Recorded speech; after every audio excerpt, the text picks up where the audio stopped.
America, Israel కలిసి గత శనివారం నాడు ఇజ్రాయెల్ రాజధాని టెహ్రాన్పై బంకా బస్టర్ బాంబులతో దాడులు చేసి Iran supreme leader Ayatollah Ali ఖమేనీని చంపేసింది.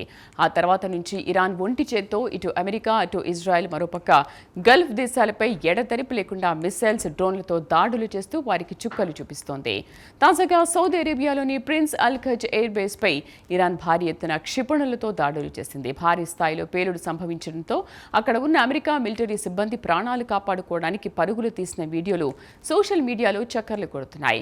ఇక క్షిపణి పడ్డ ప్రాంతంలో దట్టమైన నల్లటి పొగ ఆకాశానికి ఎగిసిపడుతున్న దృశ్యాలు కనిపించాయి. ప్రస్తుతం ఈ వీడియో సోషల్ మీడియాలో తెగ దుమారం రేపుతోంది. వివరాలు చూద్దాం.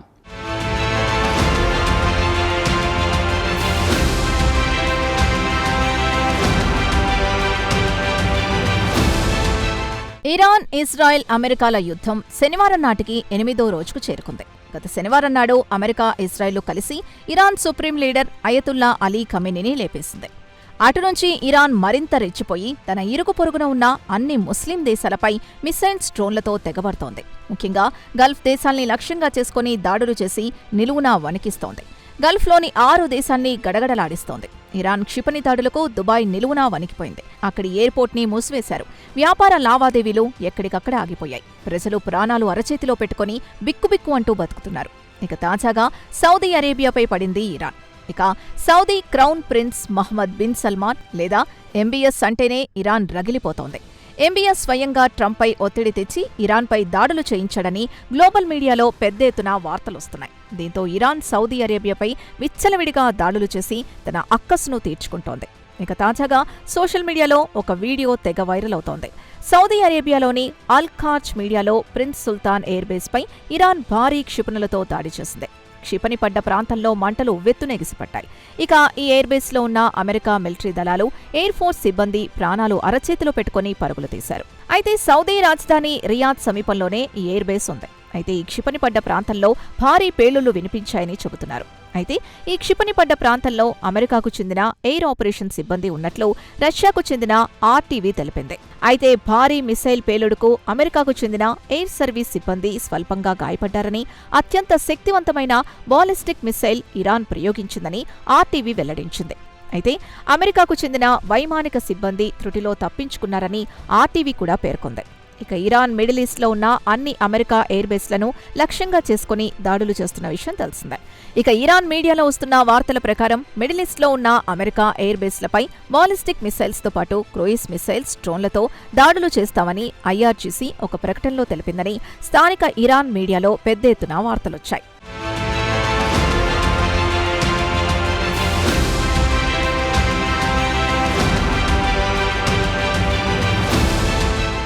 ఇరాన్ మీడియాలో వస్తున్న వార్తా కథనాల ప్రకారం ప్రధానంగా అమెరికా బేస్లున్న యునైటెడ్ అరబ్ ఎమిరేట్స్తో పాటు కువైట్లో ఉన్న ఎయిర్ బేస్లు, అలాగే ఖతార్లో ఉన్న అమెరికా ఎయిర్ బేస్లను లక్ష్యంగా చేసుకుని దాడుల పర్వాన్ని కొనసాగిస్తామని ఐఆర్జీసీ మీడియాకు పంపించిన ప్రకటనలో వివరించింది. పైన తెలిపిన 3 ఎయిర్ బేస్లు మిడిల్ ఈస్ట్లో అత్యంత కీలకంగా భావిస్తోంది. తాము జరిపిన మిస్సైల్స్ దాడిలో ఈ 3 ఎయిర్ బేస్లు దారుణంగా దెబ్బతిన్నాయని తెలిపింది. అక్కడి ఎయిర్ ట్రాఫిక్ కంట్రోల్, రాడార్ వ్యవస్థతో పాటు రన్వేలను ధ్వంసం చేశామని పేర్కొంది. అయితే రాబోయే రోజుల్లో దాడులు మరింత దారుణంగా ఉంటాయని ఇరాన్కు చెందిన ఐఆర్జీసీ హెచ్చరించింది. శత్రు దేశాలకు గట్టిగా బుద్ధి చెబుతామని వార్నింగ్ ఇచ్చింది. ఇదిలా ఉండగా భారీగా మిస్సైల్ పడ్డంతో యూఏఈలో 3 ప్రాణాలు కోల్పోయారని యూఏఈ డిఫెన్స్ మినిస్ట్రీ తెలిపింది.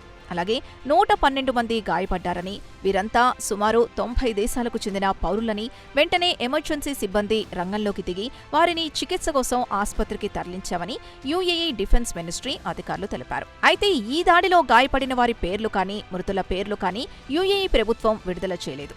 గాయపడిన వారిలో పలు దేశాలకు చెందిన వారున్నారు. వారిలో ఇరానియన్ పౌరులు కూడా ఉన్నారని అధికారులు చెబుతున్నారు. కానీ వారి పేర్లు, వివరాలు మాత్రం బహిరంగంగా వెల్లడించలేదు. కాగా ఇరాన్ శుక్రవారం నాడు అత్యాధునిక మిసైల్స్తో దాడులు చేస్తామని హెచ్చరించింది. ఆపరేషన్ ట్రూ ప్రామిస్ 4 పేరుతో అత్యంత ప్రమాదకరమైన మిసైల్స్ని రంగంలోకి దించుతున్నట్లు వెల్లడించింది. కోరం షెహార్ 4 అనే అల్ట్రా హెవీ మిసైల్స్ని ప్రయోగించినట్లు ఇరాన్ మీడియాలో పెద్ద ఎత్తున వార్తలొచ్చాయి. ఇక ఇజ్రాయెల్తో పాటు అమెరికా బేస్లు ఎక్కడైతే ఉన్నాయో అక్కడ కొత్త రకం ఆయుధాలతో నిరంతరం దాడులు చేస్తామని ఇరాన్ ఐఆర్జీసీ హెచ్చరించింది. కాగా ఇరాన్కు చెందిన తస్నీం న్యూస్ ఏజెన్సీ ప్రకారం శుక్రవారం మధ్యాహ్నం నుంచి కొత్త రకం మిసైల్స్ ని ప్రయోగించామని వెల్లడించింది. అయితే కొత్త ఆపరేషన్కు ఐఆర్జీసీ యూ హుస్సేన్ అలీగా పేరు పెట్టింది. ఇక శుక్రవారం మధ్యాహ్నం నుంచి ప్రయోగించిన మిసైల్స్ నేరుగా టెల్ అవీవ్ నగరం మధ్యలో పడేలా ప్లాన్ చేశామని, అలాగే అమెరికా బేస్లు ఎక్కడెక్కడున్నాయో అక్కడ ప్రయోగించామని తెలిపింది. ఇక ఈ మిసైల్స్ విషయానికొస్తే అత్యంత ప్రమాదకరమైనవి. వాటిలో ఖుర్రం షహార్ మిసైల్స్ ని ప్రధానంగా చెప్పుకోవచ్చని అంటున్నారు. ఈ మిసైల్ సుమారు టన్ను నుంచి 2 టన్నుల బరువుగల మందుగుండు సామాగ్రిని తన వెంట తీసుకెళ్లగలదు. ఈ మిసైల్స్ పడ్డ ప్రాంతంలో విధ్వంసం సృష్టిస్తుంది. అలాగే ఖైబర్ మిసైల్స్, ఫతే మిసైల్స్ ని కూడా ప్రయోగించామని తెలిపింది.